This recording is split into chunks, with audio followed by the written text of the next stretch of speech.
mendengarkan materi. Pada Bersabda dipersilakan.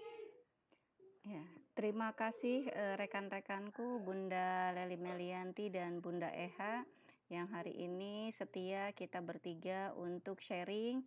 Mudah-mudahan apa yang kita lakukan mendapatkan pahala di sisi Allah Subhanahu wa Ta'ala, dan apa yang kita Amin. lakukan bermanfaat untuk orang-orang di sekitar kita.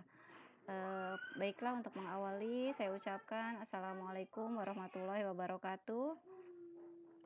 Waalaikumsalam warahmatullahi wabarakatuh.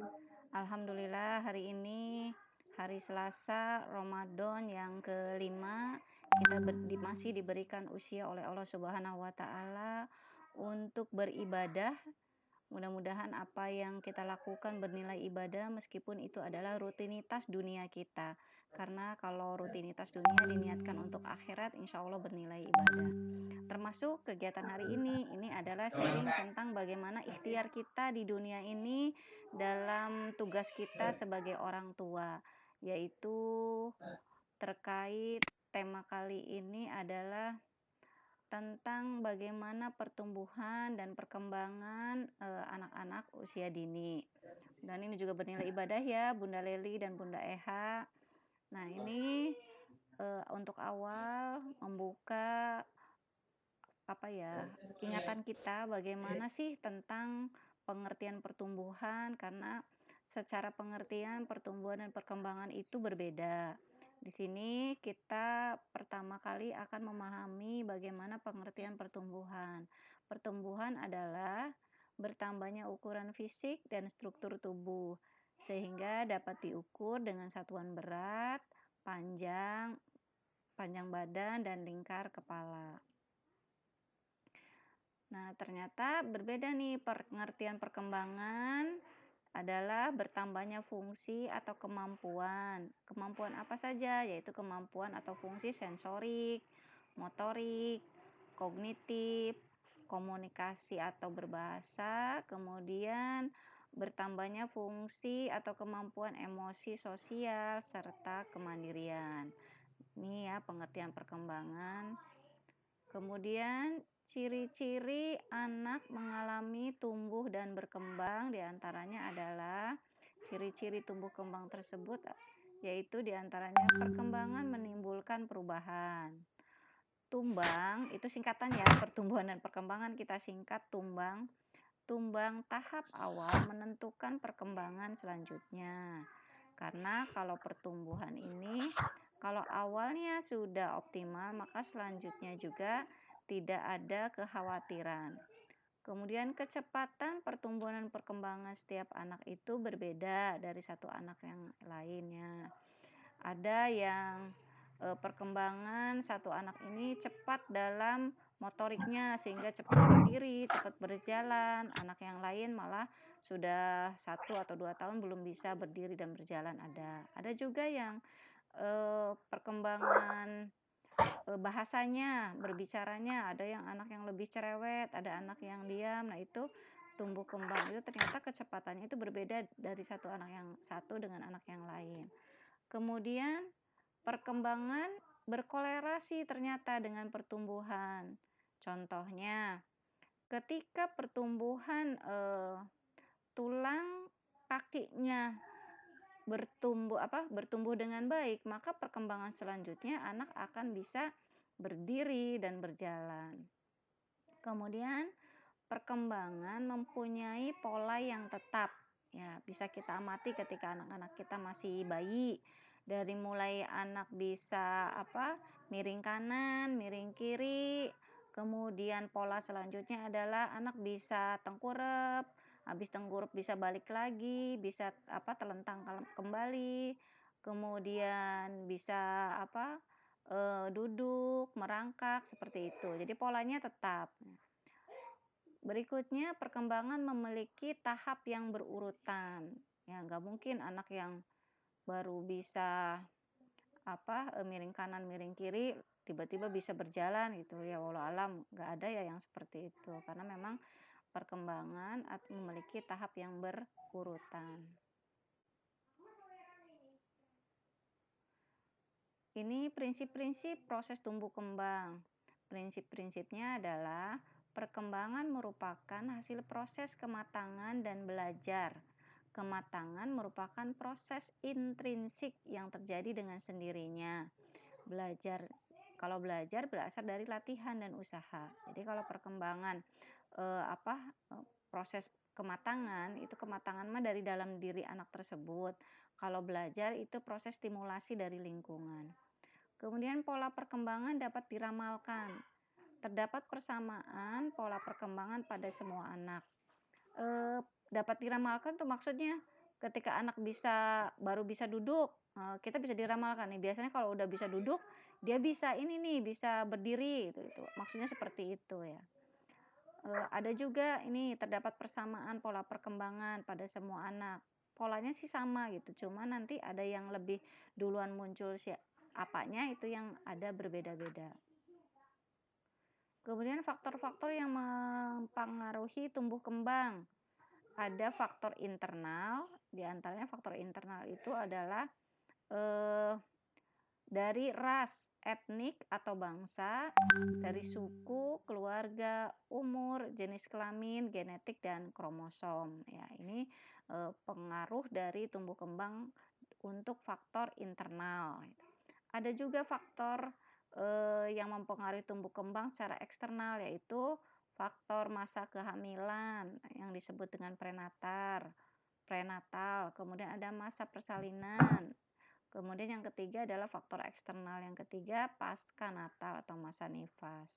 Itu faktor-faktor yang mempengaruhi tumbuh kembang. Ada dua yang secara umumnya, ada faktor internal dan faktor eksternal. Kemudian aspek perkembangan yang perlu dipantau yaitu aspek perkembangan motorik kasar, motorik halus, kemampuan bicara dan bahasa, serta aspek perkembangan sosial dan kemandirian. Ini yang perlu dipantau oleh orang tua ketika masih memiliki anak usia dini. Ini contoh-contoh tahap perkembangan yang umum terjadi pada umur anak 1 sampai 1,5 tahun ya, atau 12 sampai 18 bulan. Di antaranya ini. Kemudian berikutnya tahap perkembangan umur 1,5 tahun sampai 2 tahun. Ini tahap-tahapnya seperti ini. Berikutnya tahap perkembangan umur 36 sampai 48 bulan. Ini sampai berarti 4 tahun ya. Ini ciri-ciri tahap perkembangannya seperti ini yang tertera di slide. Berikutnya, setelah kita mengetahui tahap-tahap perkembangan usia demi usia, maka dibutuhkan proses stimulasi dan deteksi dini tumbuh kembang anak yang bisa dilakukan oleh orang tua maupun orang-orang di sekitar anak, orang-orang dewasa di sekitar anak. Apa saja stimulasi pada balita dan anak prasekolah? Hal yang perlu diketahui, kita harus memahami dulu pengertian tentang stimulasi. Di sini dijelaskan, pengertian stimulasi adalah kegiatan merangsang kemampuan dasar anak pada usia 0 sampai 6 tahun agar anak tumbuh dan berkembang secara optimal. Ini yang perlu dipahami.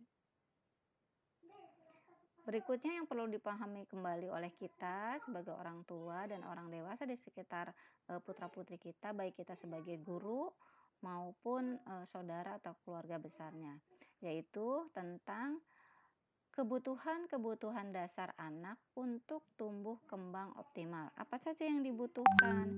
Yang pertama adalah kebutuhan fisik biologis. Ini terkait dengan asahnya. Apa yang dibutuhkan? Anak dibutuhkan mendapatkan nutrisi, imunisasi, kebersihan badan dan lingkungan, pengobatan, olahraga, dan bermain. Ini kebutuhan fisik biologis. Kemudian ada lagi kebutuhan yang kedua adalah kebutuhan kasih sayang atau ASih. Apa saja muatannya? Yang pertama, anak memerlukan dorongan, anak memerlukan penghargaan, anak butuh kegembiraan, bukan ancaman atau hukuman. Berikutnya, kebutuhan yang ketiga adalah stimulasi atau asuh.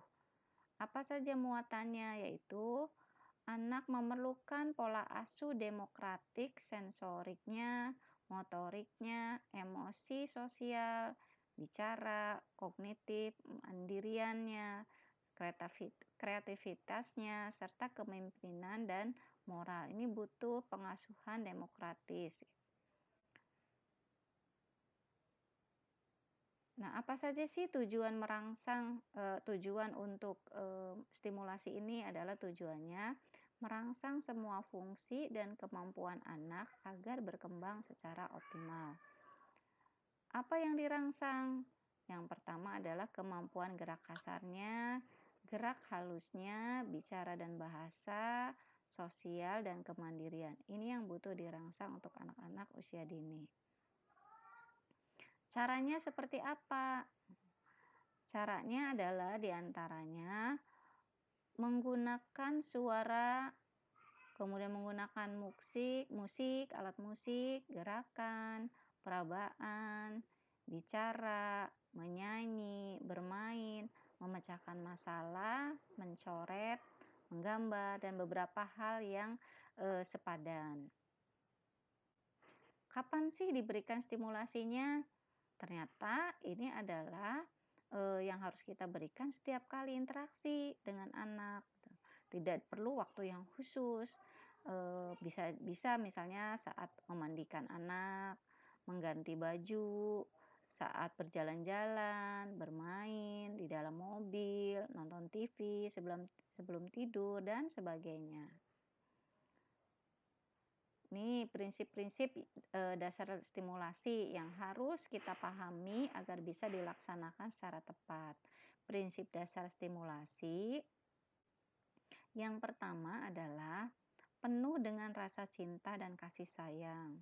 Yang kedua, perilaku yang baik, anak suka meniru, maka usahakan kita sebagai orang dewasa di sekitarnya, terutama orang tua, harus senantiasa menjaga perilaku. Kemudian yang ketiga, stimulasi harus sesuai dengan kelompok umur. Yang keempat, caranya harus menyenangkan, jangan terpaksa, baik saat bermain, bernyanyi, maupun bervariasi. Kemudian yang kelima, lakukanlah secara bertahap sesuai usia anak terhadap 4 aspek perkembangan yang tadi disampaikan. Dan sangat membantu jika kita prinsip dasar stimulasi yang keenam ini harus menggunakan alat bantu atau permainan sederhana dan aman karena anak usia dini ini masih dalam tahap perkembangan yang memerlukan benda-benda konkret untuk belajarnya. Yang ketujuh, berikan kesempatan yang sama untuk anak laki-laki dan perempuan. Dan anak diberi pujian atau hadiah atas keberhasilan yang telah dicapainya. Itu mungkin yang bisa disampaikan terkait dengan tumbuh dan berkembangnya seorang anak dan stimulasi yang bisa kita berikan sebagai orang tua maupun guru untuk anak usia dini yang ada di sekitar kita. Itu saja yang bisa disampaikan pada moderator. Mangga dipandu jika ada yang bertanya atau ada hal-hal yang perlu dijelaskan kembali. Pada Bu Eha dipersilakan.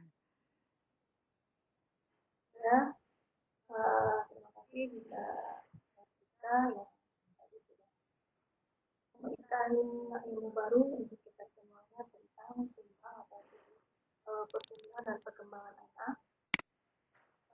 Yang pada kesempatan hari ini kita membahas tentang pendidikan anak usia dini. Tadi sudah benar kita sampaikan bahwa yang namanya pertumbuhan itu memang merupakan awal atau cikal bakal anak-anak bisa tumbuh dan berkembang sesuai harapan kita atau sesuai dengan usia perkembangan. Makanya ketika ketika anak ada dalam tahap golden age, kita sebagai orang tua, sebagai pengajar harus bisa memberikan stimulus pada setiap pertumbuhan anak. Yang namanya pertumbuhan itu yang kita ketahui kalau pertumbuhan itu biasanya lebih ke fisik, kita lihat dari berat badan, tinggi badan, serta pertumbuhan yang mempengaruhi secara yang bisa kita kelihatan secara lahiriah ya Bun ya. Ya. Sedangkan untuk perkembangan itu biasanya bisa kita definisikan sebuah hasil proses pematangan dari belajar anak tersebut, di mana dalam pertumbuhan dan perkembangan anak itu semua anak berbeda-beda, tergantung pada bagaimana kita sebagai orang tua menstimulus anak-anak kita bisa berkembang dengan baik. Tidak mungkin anak akan sama tumbuh kembangnya sama semua meskipun usia anak itu sama. Tapi beberapa anak bisa mengalami hambatan atau gangguan dalam kembang tersebut. Makanya kita harus sesuaikan bagaimana kita memberikan stimulus kepada anak sesuai dengan usia anak dengan penuh rasa kasih sayang dan tentunya dengan penuh kegiatan dengan melakukan stimulus kegiatan-kegiatan yang menyenangkan, yang bervariasi dan tidak monoton sesuai dengan kelompok umur anak. Baiklah, mungkin itu sebagai rangkuman dari materi yang sudah disampaikan oleh kita mengenai pertumbuhan dan perkembangan usia dini. Barangkali atau sekarang kita buka sedikit pertanyaan ya Bun, tapi ini belum ada yang masuk yang lainnya. Ya, kita bisa Jadi yang lanjut pertanyaannya lanjut pada materi ya, berikutnya. Ya, Bunda Leli. ya karena memang langsung aja. Berarti tapi kita tetap dulu sini ya Bun. Ya. Nanti kita mulai sesi berikutnya. Karena mungkin hanya kita bertiga yang hadir di rumah kita sekarang. Untuk sesi materi pertama mungkin bisa kita akhiri ya Bun. Ya. Tentang pertumbuhan dan perkembangan usia ini. Selanjutnya saya serahkan kembali kepada host kita yaitu Bunda Leli. Pada Bunda Leli Oke, terima kasih Bunda Eha atas tugasnya sebagai moderator. Baiklah, Bapak dan Ibu, Bunda-Bunda semuanya, itu tadi tentang pertumbuhan dan perkembangan anak usia dini. Semoga bisa bermanfaat bagi kita semuanya. Mari kita tutup acara ini dengan bersama-sama mengucapkan hamdalah. Alhamdulillahirobbilalamin. Untuk selanjutnya kita akan ada materi